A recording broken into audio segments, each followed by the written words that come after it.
दोस्तों आदाब सलाम नमस्कार। आज के एपिसोड में हम बात करेंगे उत्तर प्रदेश के चुनाव परिणाम के बारे में। यहाँ बीजेपी क्यों हारी और इंडिया गठबंधन क्यों अधिक सीटें जीती, इसके पीछे क्या कारण है और विश्लेषक क्या कह रहे हैं, क्या बातें वहां से छन कर आ रही है, इस मुद्दे पर हम विस्तार से चर्चा करेंगे और यह जानने की पूरी कोशिश करेंगे कि उत्तर प्रदेश में ऐसा क्यों हुआ। दोस्तों, जैसा कि आप जानते हैं, यूपी में आए चुनाव परिणाम ने देश में भाजपा का समीकरण बिगाड़ दिया है। भाजपा बड़ी पार्टी के रूप में जरूर उभरी है, लेकिन अपने बलबूते पर वह सरकार नहीं बना सकती, या यूं कहें कि नहीं बना पाएगी। आखिर ऐसा क्यों हुआ,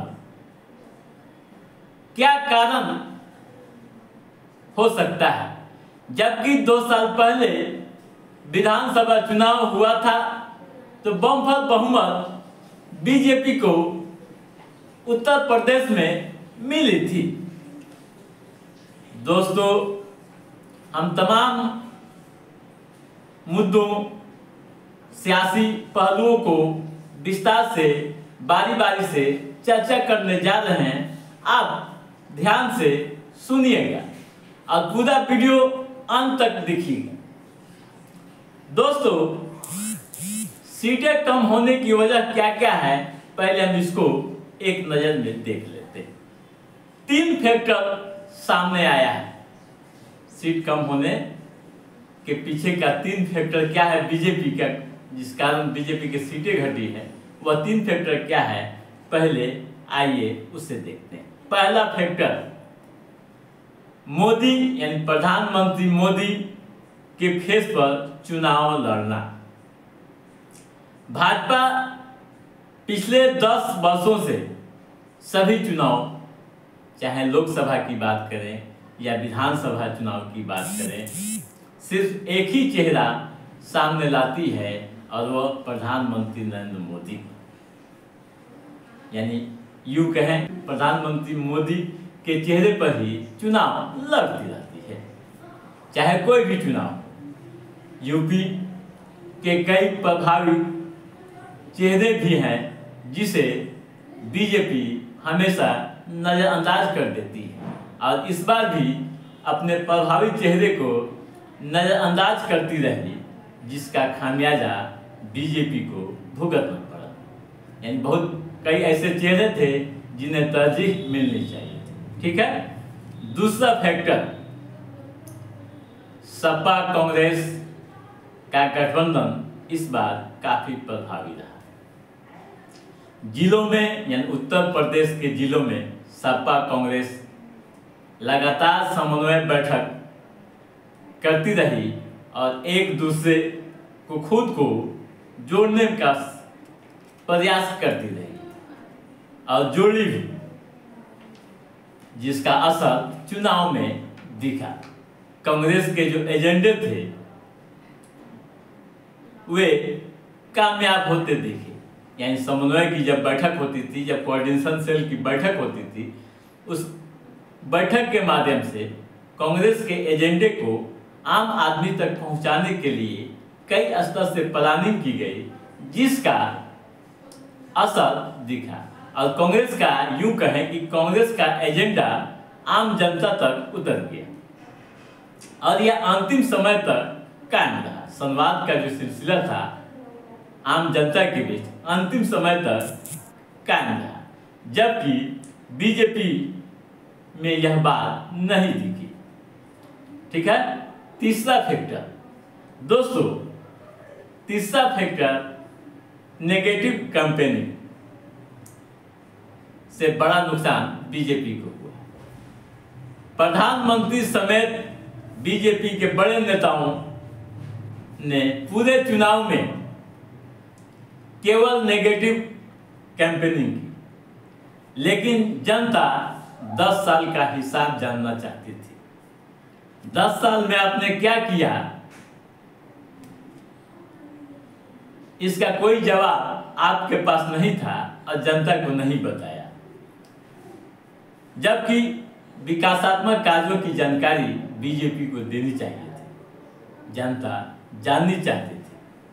कोई भी योजना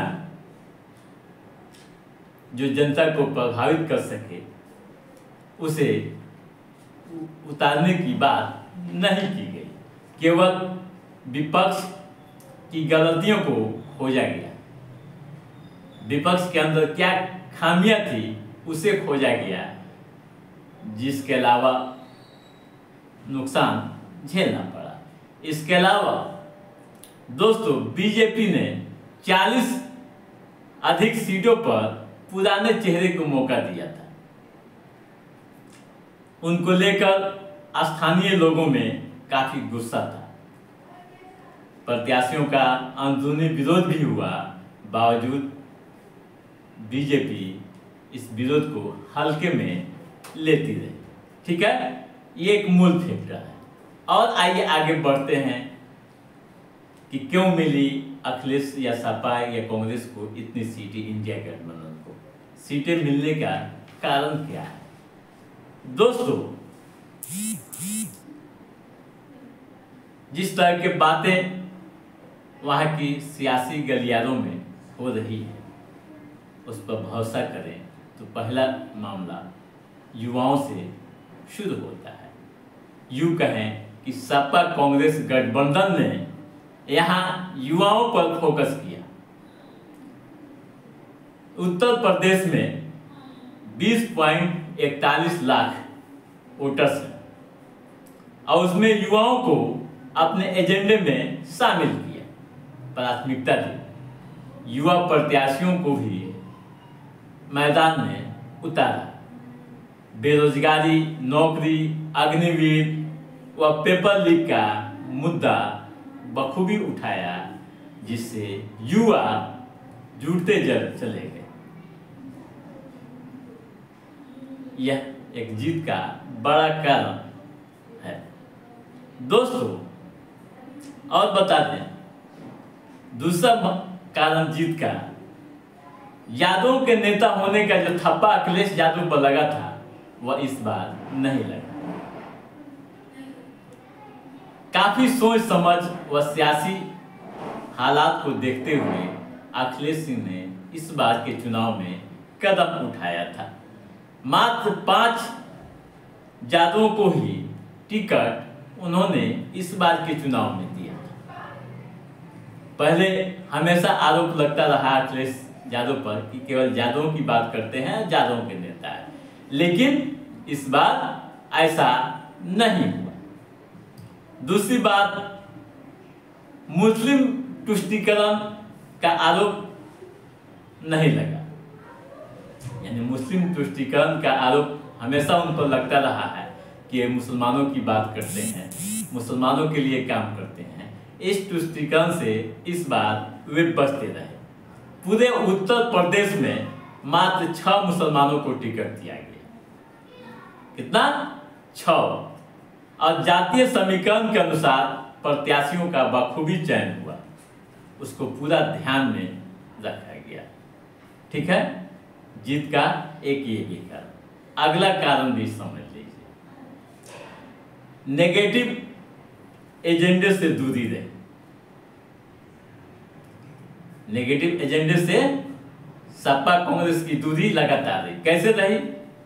भाजपा जो भी आरोप लगा रही थी, भाजपा के जो भी बड़े नेता जिस तरह के आरोप लगा रहे थे उसे पूरी तरह से अनसुना कर दिया।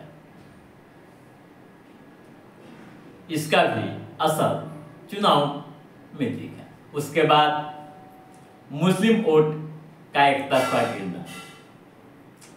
भाजपा नेता मुस्लिमों को लेकर यहाँ कई तरह के बयान देते रहे, भले प्रधानमंत्री यह नारा जरूर देते हैं कि सबका साथ सबका विकास, लेकिन उनके नेताओं की बयानबाजी मुसलमानों को एकजुट करने में कामयाब हो गई। एक तरफा मुस्लिम वोट सपा यानी इंडिया गठबंधन की तरफ गया खामोशी के साथ। ठीक है। इसके अलावा पूर्वांचल में मुख्तार की मौत व आजम खान व उनके परिवार पर की गई कार्रवाई का भी असर इस बार मुसलमानों में देखा और मुस्लिम समाज पूरी तरह से एकजुट होकर खामोशी के साथ सपा यानी इंडिया गठबंधन के साथ खड़ा रहा। ठीक है दोस्तों, और कुछ जान लेते हैं, थोड़ा और आगे बढ़ते हैं यहाँ के हालात। दोस्तों, राम मंदिर काशी कॉरिडोर का मुद्दा इस बार के चुनाव में हिंदुओं को आकर्षित नहीं कर पाई। बीजेपी, प्रधानमंत्री व उनके नेता राम मंदिर के निर्माण, काशी कॉरिडोर बनाने सहित कई मामलों को बताते रहे, लेकिन हिंदू मतदाता उस पर ध्यान नहीं दी। यूं कहें कि हिंदू वोटर्स आकर्षित नहीं हो पाए। यही कारण रहा कि अयोध्या में लल्लू सिंह की हार व वाराणसी में प्रधानमंत्री नरेंद्र मोदी की जीत कम वोटों के अंतर से दिखा। दोस्तों, और भी फैक्टर्स हैं, खासकर मायावती का दलित वोट भी इस बार इंडिया गठबंधन की ओर चला गया। कैसे चला गया यह भी जानने की जरूरत है। दलित वोट मायावती का था, वो मायावती का न होकर इंडिया गठबंधन में चला गया। दोस्तों, अयोध्या के सांसद लल्लू सिंह जो इस बार हार गए थे, उन्होंने एक बयान दिया था चुनाव कैंपेनिंग के दौरान कि सरकार 275 सांसदों से बन जाएगी, लेकिन संविधान को बदलने के लिए ज्यादा सांसदों की जरूरत पड़ेगी।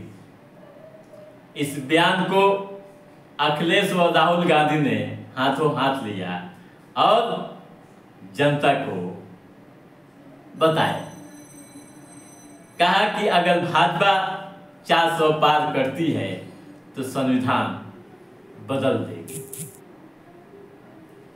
इसका असर ये हुआ कि दलित वोटरों में भी नाराजगी हुई और मायावती से अलग होकर सीधे इंडिया गठबंधन यानी सपा कांग्रेस में शिफ्ट कर गए। हालांकि इस नुकसान को पूर्ति करने के लिए कई स्तर से प्रयास बीजेपी ने की, लेकिन सफलता नहीं मिली।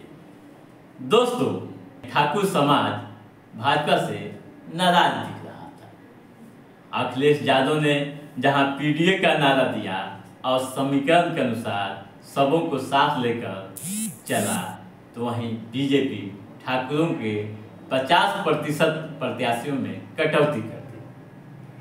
आपको बता दूं कि अखिलेश यादव ने जो टिकट दिया था प्रत्याशियों को, उसमें 5 जादव, 27 ओबीसी, 4 ब्राह्मण, 2 ठाकुर, 2 वैश्य, 1 खत्री, 4 मुस्लिम व 7 दलित समाज से प्रत्याशी उतारा था, जिसका काफी प्रभाव पड़ा और बीजेपी हार गई। तो दोस्तों, आज के इस एपिसोड में बस इतना ही। हमारा ये एपिसोड कैसा लगा आप लाइक और कमेंट करके हमें जरूर बताइएगा। यदि आपने हमारे चैनल को सब्सक्राइब नहीं किया है तो सब्सक्राइब भी कीजिएगा, ताकि पॉलिटिकल गतिविधियों संबंधित जो भी अप टू डेट है उसे हम समय समय पर आपके बीच पहुंचाते रहेंगे। तब तक आप अपने दोस्त को दीजिए इजाजत। नमस्कार।